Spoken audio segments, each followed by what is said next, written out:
Padre Pio é um fenômeno extraordinário. Padre Pio é o santo mais providencial do século XX. Porque Deus deu à igreja do século XX o que ela mais precisava. Por quê? No século em que haveria a crise do sacerdócio, Deus dá à igreja o único sacerdote estigmatizado da história da igreja. É o único. Muitos santos receberam os estigmas, mas nenhum era padre. Só Padre Pio era padre. Para fazer com que as pessoas experimentem e vejam que Cristo vive nos seus santos. E Cristo vive nos seus santos de uma forma extraordinária na vida do santo Padre Pio de Pietrelcina. Assim, eu acho que o Padre Pio é um santo providencial porque ele faz com que nós, homens céticos, modernos do século XX, entremos em contato com uma série de milagres que nós só ouvimos falar na Idade Média. Entendem? Os milagres que aconteceram na vida do Padre Pio são tão clamorosos, é um negócio assim tão extraordinário, que você diz, bom, se aconteceu na vida do Padre Pio, atestado por médicos, por laudos médicos, por radiografias, exames de sangue, cirurgias, médicos do século XX, se aconteceu esse milagre na vida do Padre Pio, então por que não na vida de Santo Antônio no meio da Idade Média? Compreendem? Porque quando nós, homens céticos do século XX, lemos os relatos dos santos medievais, dos santos do passado, a nossa tendência é interpretar aquilo tudo como sendo uma criação quimérica, um negócio assim, isso é o povo daquela época que tinha fantasia, olha só a fantasia do homem medieval. Mas quando você vê o Padre Pio, o negócio não é medieval, o negócio é agora. Como é possível que o homem tenha curado uma menina cega de nascença, que nasceu sem a pupila, e a menina foi curada e começou a enxergar e continuou sem pupila? Isso atestado medicamente. Ou seja, os médicos, essa menina não tem pupila, ela não enxerga, e no entanto estava enxergando. Como é possível? E não é assim, dizem, não, a menina com nome, eu não sei o nome e o sobrenome aqui de cor, mas é atestado nos livros com laudos médicos e tanto assim de testemunhas. Casos extraordinários, como por exemplo, o caso de uma senhora que levava uma criança recém-nascida para ser curada pelo Padre Pio, a criança tinha sido desenganada pelos médicos. Os médicos disseram, essa criança vai morrer, não tem jeito. A mãe, contrariando os médicos, tirou a criança do hospital, colocou a criança no trem com ela, viajou de trem para Pietrelcina com a criança recém-nascida, agonizante. No meio do caminho a criança morreu. A mulher escondeu o cadáver da criança dentro da mala. Uma mala de plástico dentro da qual qualquer criança teria morrido sufocada. Era impossível que aquela criança estivesse viva. Para não parar o trem e ter que levar para o necrotério, etc., ela escondeu o cadáver da criança dentro da mala, chegou até San Giovanni Rotondo, entrou na igreja onde Padre Pio estava saindo do confessionário naquele momento e estava na presença de um médico. Providencialmente havia um médico ali. A mulher vê o Padre Pio, tem uma crise histérica, começa a gritar, abre a mala e mostra o cadáver da pequena criança. Padre Pio toma o cadáver nas mãos, olha para a criança, chora e diz, ma guarda, é viva.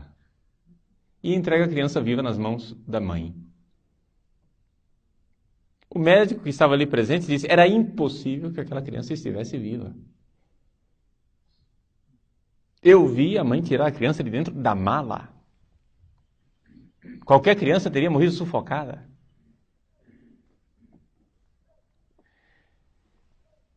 Fenômenos extraordinários de bilocação.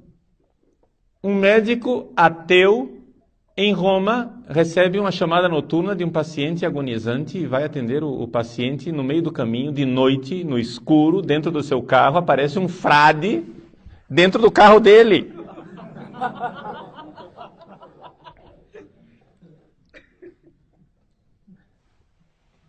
Ele olha para o frade, sem acreditar no que está vendo, passa a mão e não tem nada. Mas ele vê o frade. E o frade diz para ele: o paciente tem tal doença, você vai tentar este tratamento, não faça isso porque ele não vai dar certo, faça tal outra coisa que vai funcionar. O médico ateu chega lá, constata que a doença é exatamente como o frade descreveu, tenta mesmo assim a terapia que o frade tinha dito que não ia funcionar, de fato não funcionou, ele tenta a segunda vez aquilo que o frade havia aconselhado e funciona.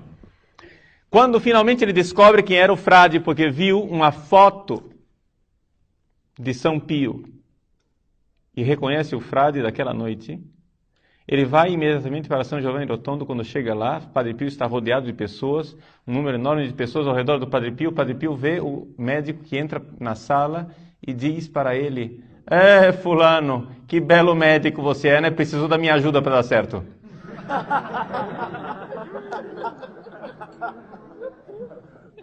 É evidente que se converteu. Pilotos de caça americanos, ingleses, canadenses, durante a Segunda Guerra Mundial tentaram bombardear a cidade de San Giovanni Rotondo. E não conseguiam bombardear a cidade porque durante o voo lhes aparecia um, aspas, monge voando, que impedia os aviões e fazia com que as bombas caíssem no meio da floresta. Um destes oficiais americanos, depois que terminou a guerra, ouviu falar do tal do monge misterioso, feiticeiro, que morava naquela cidade, e ele, protestante que era, quis conhecer o Padre Pio. O Padre Pio se encontrou com ele e, falando no dialeto em que ele sempre falou, não falou sequer em italiano, falou em dialeto com o americano. O americano, quando terminou o encontro, disse: não sabia que Padre Pio falava tão bem inglês. É evidente que se converteu também este. Coisas assim inacreditáveis. E isso assim para falar das coisas mais clamorosas, mas milagres e milagres, mas não centenas de milagres. Centenas de milagres atestados por médicos. Centenas de milagres atestados por médicos.